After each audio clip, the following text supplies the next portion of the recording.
try to explain all the details about this hotel like location, landmark reviews, amenities of the hotel, and category and facilities also.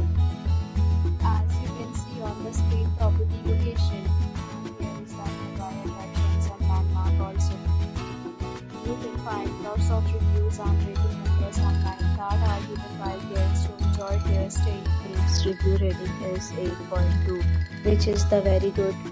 A set of FAQs is now displayed on your screen, which may address many of your basic questions about this property. Next, we talk about the amenities of this property. So you can see on the screen, all guests are required to present photo ID at check-in.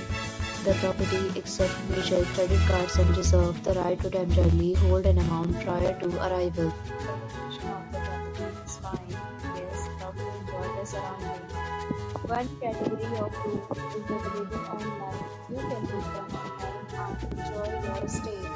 Several deals and offers are available online for this property, along with various discounts and credit policies. If you are planning to book it, you can do so through the link provided in the description.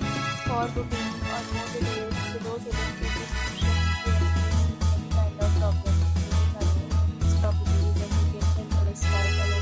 We will help you. If you have already checked out from this property, please share your experience in the comment box. If you are new on this channel, you have not subscribed our channel, please subscribe our channel and press the bell icon so that you don't miss any video of our upcoming property. Thanks for watching the video till the end. So friends, will meet again.